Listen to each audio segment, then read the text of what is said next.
Olá, quarta-feira, 17 de março de 2021. Venho aqui pedir a você encarecidamente que, se gostar deste vídeo, por favor, dê um like, compartilhe, avise aos amigos que tem um canal independente, autônomo, não é imparcial, tem lado, o lado do cidadão. Mas não é do governo, não é da oposição, nem professa ideologia nenhuma.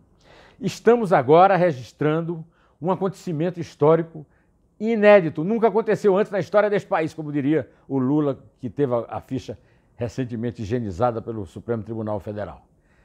Esse ineditismo é o seguinte: o Bolsonaro resolveu, pressionado pelos fatos, demitir o general Eduardo Pesadelo, do Ministério da Saúde, e nomear para o seu lugar o cardiologista Marcelo Quidroga.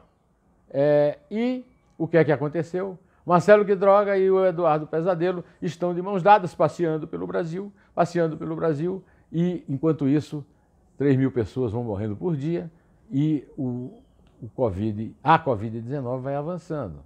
É isso aí. O ministro de Saúde é só um. Não é ministro da Saúde, é o ministro da Doença e da Morte. É o Jair Bossal Nato. É o único ministro. Agora, esses senhores hoje me inspiraram uma imagem bíblica. Os 4 se reuniram no Palácio do Planalto para discutir. E não usavam máscara. E representavam os 4 cavaleiros do Apocalipse, o Apocalipse de João Evangelista. Quidroga, a peste. Pesadelo, a morte. Fábio, a fome. E Flávio Rocha, a guerra. Os 4 sem máscaras. Nenhum sabe que símbolo é tudo numa guerra dessa contra o novo coronel vírus a quem o Bolsonaro serve e que eles fingem combater. Então, eu quero também lembrar a você que essa pompa e circunstância da saída do general Pesadelo é absurda. Eu nunca vi falar. É um enterro de luxo.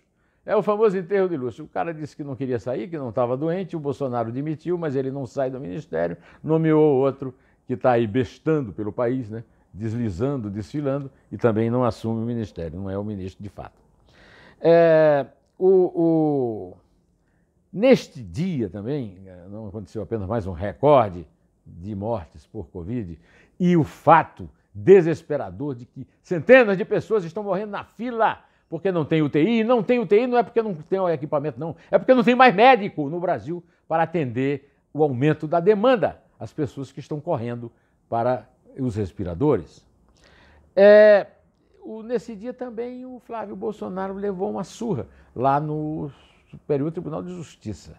Os ministros, relator Félix Fischer, Ribeiro Dantas e Reinaldo Fonseca votaram contra os seus pedidos para tirar o juiz Flávio Itabaiana da primeira instância do julgamento dele e proibir que o mesmo juiz use provas recolhidas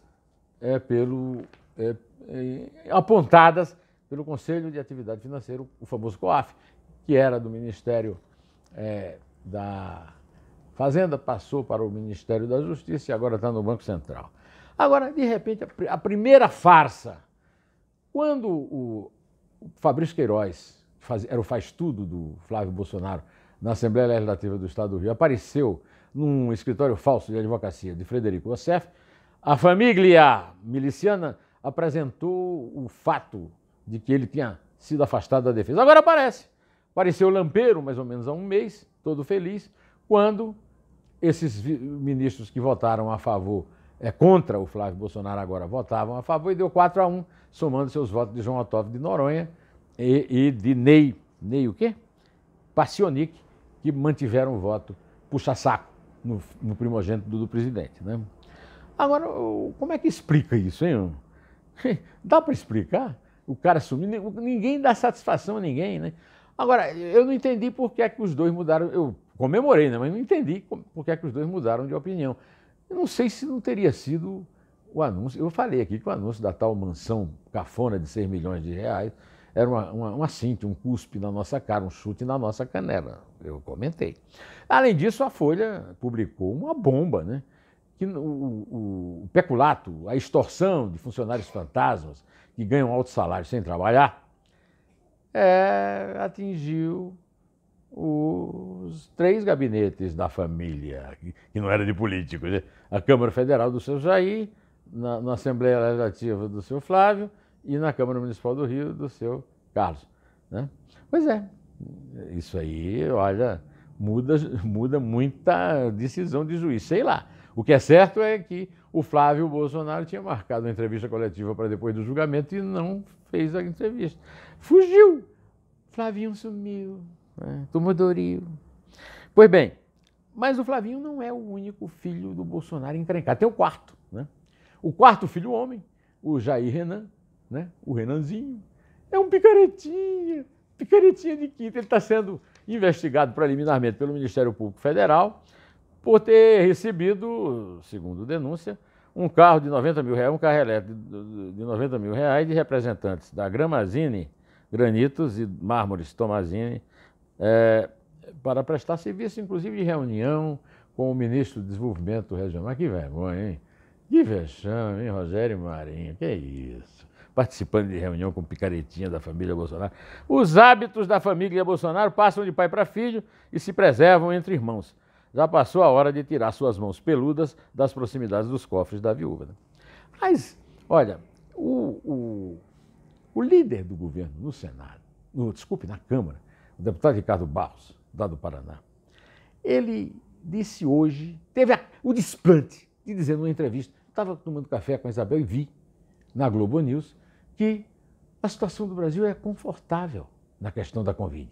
Não, existem algumas unidades paradas, mas confortável, morrendo centenas de pessoas na fila, esperando UTIs que não tem porque não tem médico para atender, não tem, os hospitais de campanha foram fechados porque os bolsonaristas foram lá denunciar que tinham leitos vazios, estavam gastando dinheiro público. Esqueceram? Esqueceram e agora estão cobrando dos governadores, dizendo que os governadores roubaram, né? Não estou dizendo que não roubaram, não. Agora, que houve isso, houve, não houve? Pois é, além do mais, esse senhor Barros, que foi ministro da Saúde do Michel Temer, e que é um coitado, né? Um pobre diabo, como diz meu sogro Alexandre Tabajara, né? Ele disse também que o Luiz Henrique Mandetta não comprou nenhuma vacina. Doutor Barros, sabe por que o doutor Mandetta não comprou vacina? Porque não tinha vacina para vender, não tinha vacina, ô idiota! Aliás, Paulo Guedes não é idiota, Paulo Guedes é pior. Todo mundo já sabe que Paulo Guedes não é flor que se cheira, agora estamos descobrindo que ele é pior do que isso. Ele simplesmente acusou o Mandetta da mesma coisa de que acusou o Barros, deve ter copiado dele, porque o Barros não é original em nada, né? E aí o Mandetta disse mentira e desonestidade. E Paulo Guedes não serve para nada, é igual o Bolsonaro, para nada serve. Agora, eu comecei aqui esse vídeo falando no xará do meu avô, João Evangelista, e volto a ele, porque é inspirado num tweet do Paulo Marinho, suplente do Flávio Bolsonaro, que fez um tweet dizendo que tem certeza que Bolsonaro será preso. Inspirado nesse tweet especificamente, eu lembrei de que eu considero assim, o princípio fundamental do cristianismo, que o Bolsonaro diz professar, diz, mas não cumpre. Eu sou o caminho e a verdade e a vida. Esse é o slogan máximo da civilização cristã. Pois é. E eu escrevi um artigo na página 2 de opinião do jornal Estado de São Paulo, intitulado O Bafo da Mentira e o Beijo da Morte. O Bafo da Mentira foi inspirado no tweet lá do Paulo Marinho. O Bafo da Morte e o Beijo da Morte foi inspiração minha na pessoa a quem o Bolsonaro mais me lembra, Judas Iscariotes. No dia... Então, nesse meu artigo, aliás, eu fui... Hoje cedo, houve uma referência a ele no programa de José Luiz Tejon, que faz um comentário sobre agronegócio na Rádio Eldorado, o Jornal Eldorado, né? E eu falei, ele disse que gostou muito do artigo e que ele leu meus artigos por influência do Ney Bittencourt, da Agroceres, onde ele trabalhava, né? E eu sempre fui fã do agronegócio, sempre defendia aqui o agronegócio, né? Além dele, muitas pessoas me telefonaram. Leonídio Balbini, da Lisa Editora, que eu não via fazia séculos, meu amigo Zeca Cunha, com quem sempre estou em contato telefônico, meu primo Gaudêncio Torquato e o Modesto Carvalhosa, que sempre me dá a honra de elogiar os artigos que eu escrevo, mas dessa vez ele acha que foi um artigo especial, né? A linha fina desse artigo é a seguinte: ao levar o rebanho para o despenhadeiro, mentindo, Bolsonaro é o anticristo da pandemia.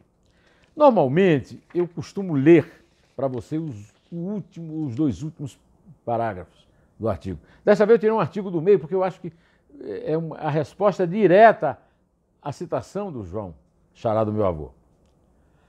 Apraz-lhe que este se propague. Este é o vírus, é o coronel vírus a quem o capitão sem noção serve pelo mundo e se aproveite para fazer do Brasil cova rasa. Quando definiu a praga como gripezinha, não quis desafiá-la. Foi pelo mero prazer do engano pelo engodo. A falta de um QI que o aproxime de seres humanos normais, orgulha-se da própria limitação por usá-la para se dar bem na vida.